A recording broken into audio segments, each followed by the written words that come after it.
We thank God for YouTube because whenever I want to do something, I normally go to YouTube, and then there's a lot of information people don't hide nowadays, so they will tell you everything you need to do. So is YouTube where you stumbled across the idea of homesteading? Yes, there was a woman. Initially, this was just roses and simba grass. I used to come out and enjoy just the feel of being in the garden. Then there was a woman on YouTube who said, look, why are you breaking your backs like doing the lawns and all those things? Do you eat grass? You are not going to eat grass. Turn your lawns into lunch. I was like, what? My God, let me turn my lawn into lunch, breakfast and supper.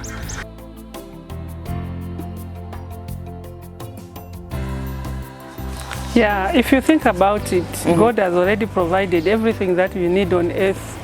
So when I was like trying to find meaning in the way we were living, every time you have to go to the supermarket to get one or two things, I said, oh, what? When I got to know that there were some people who were doing things in a smaller place, then I said, let me get my hands on it. I'm Nsofwa, and I call this place Homesteading with Nsofwa. I also have a YouTube channel, but due to too much work, I abandoned it. I will revise it very soon. So please. As you can see, this is my place. There is a lot of activities here that I normally do, but we will show you around. So this area was what was zone 1. Even this cottage was not there. This was my first fish pond. You know those fish ponds where you put pond liner and all those things? I tried, and then the commercial ones, they are so stressful. You have to feed them in the morning, 16 hours you are feeding, you have to pump in water, pump out, put in oxygen. It wasn't for me. Oh, wow. Then I abandoned that and then put up this cottage and forgot about fish. But I was still yearning to have a fish pond. So this was zone 1, and then this was zone 2, growing area. So you know, most of my growing areas, they are like raised beds. Here, the soil is clay soil, very hard, and then it cracks. So when I went into YouTube, I was told that for areas like that, you can do raised beds. This is how I started building these raised beds and imported soil. Actually, I was just buying those people were doing like composting and then filled in the beds.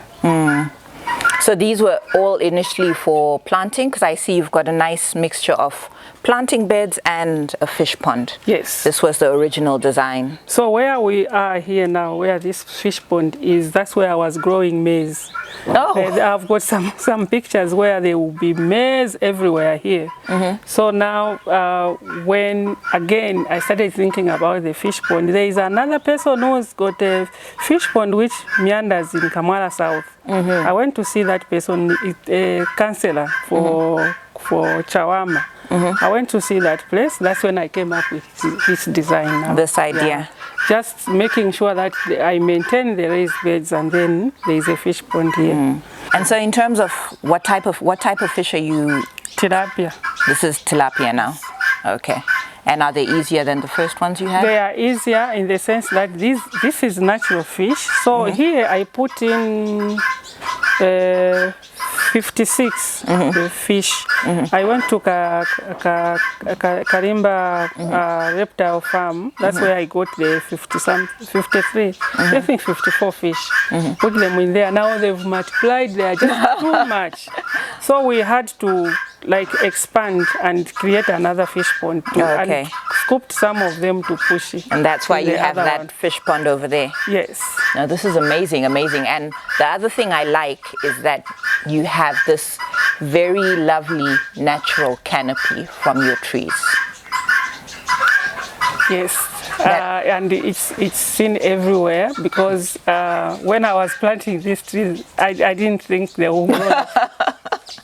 That's the challenge now, because where you plant under, nothing grows. So when you are better off putting a fish pond. But I see you've still been able to manage some patches here or there for your vegetables. Power, like there is light, like there. There was there were bananas. Okay. So they didn't started not doing well, the bananas. That's when now I just said, let's have vegetables here. So this is a small area where we are growing vegetables. Like I said, everywhere where there is a little space, there I've planted the I see onions. Onion, yes, just behind there. So this is a rabbit house. They were newcomers. My father, like me, he was keeping rabbits where he was at home. So when he passed on, I brought them in. Those are the things I inherited from him. But they have since multiplied. We've got almost 100 in there.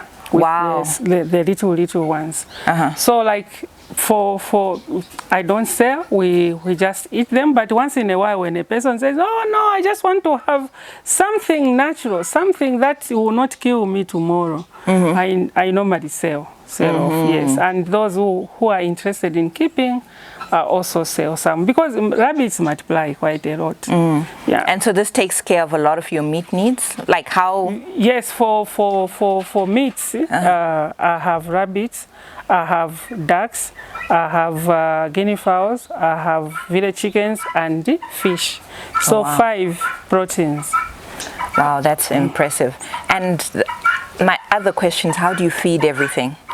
For you know, when you are in a homestead, you recycle everything. For rabbits, they will have these vegetables. They will have the greens around here. We don't have to go out sourcing around like this time it's there. Then the only thing that I buy is meal number 3 for the chickens as well. Because you know, like I said, you cannot grow maize here. And meal number 3 I buy. I've come up with my own formulas to feed these chickens. I use meal number 3.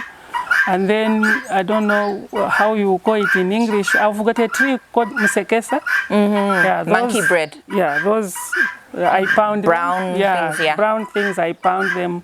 And then I have moringa tree. I also get the leaves, dry them, pound them, mix them with the meal number 3. Then I'm feeding my chickens. Oh, wow. Okay.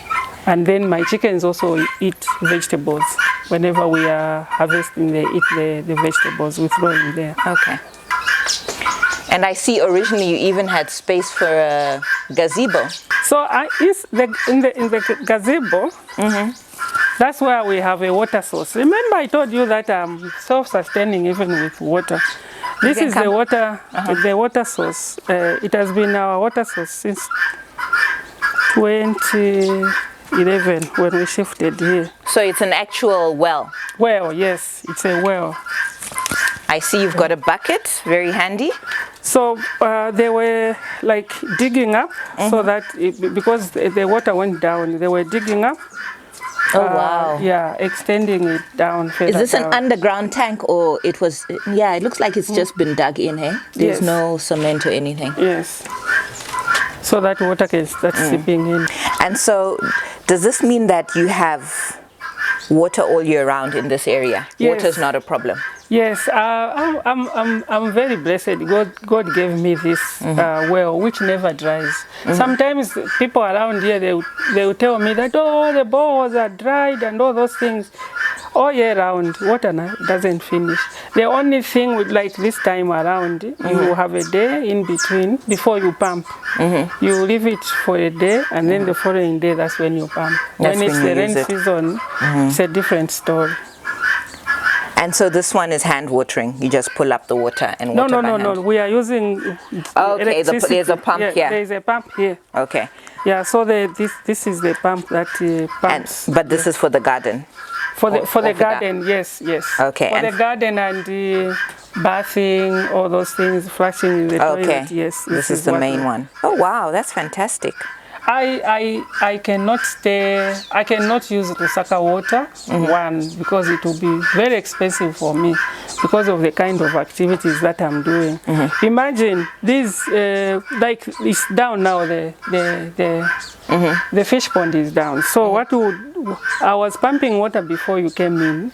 Now the tank is full. So now we open the taps so that we start feeding in the fish pond. The fish ponds, yes. Okay. So with Lusaka water, you cannot afford. It's a lot. Yes, it's a lot. So now this is a gazebo. As you can see, everywhere it's growing areas. We brought in buckets. That's why we are doing these tomatoes. And tomatoes are everywhere. You don't have to buy tomatoes. Even those people who are living like in flats, you can have containers. You put in tomatoes behind your balcony. You have these things. Tomatoes, yes, they grow very easily. So now, since I don't use any chemical sprays and everything, this is why you're seeing them like this. I just let them like naturally. They will fight the diseases on their own, just like we fight diseases. So this is why the leaves are looking like this, but we are still harvesting tomatoes to eat. So this is zone 3. Yes. Here also, there are fruit trees, but this side, this is where I'm keeping the chickens and the guinea fowls. Oh, wow. Yeah. This is the pen for chickens and guinea fowls. So, how many birds do you keep in the space? I don't know how many there are now. But this is a bigger space because if you check inside this, it's double story. It's double story. So sometimes, you know, when I feel like I've eaten too many of my village chickens, what I normally do, I will go and get those broilers and then keep them for 6 months. When I get them, I will be feeding them meal number 3, until they are older. They become like village chickens. Then we start eating them. There are some which I've kept that side. You go and see them as we go. And so you like those ones because they'll be a little bit more tender than your normal village chickens. Yes. Some village chickens, because they are part of the family, you know. You get attached. You know what my garden says? Before pruning the tree, if anyone wants to cut it, no, don't even do that, because Auntie says they are part of the family. So this is zone 3. And what do you have in this corner? This is a compost. Oh, okay. Compost bin, because all this is compost. All this is compost. He was cleaning from the from the chicken run. Yes. So now the leaves and all those things, we throw them in there so that they will compost on their own. I used to buy compost soil. Now I have so much that I don't even know what to do with it. Yeah. So like this time around, we'll start preparing for this whole area. When you come next time, if you are going to come, you'll find there is maize, there is soya. I now use the bags, these bags, the sacks to grow maize and soya. So now I'm thinking between soya and how many maize. Bags are we talking about? Even 50 or 100. Oh. Yeah, you just line them up here. Just line them, put them in a row. In the rain season, then they will grow. There will be plenty.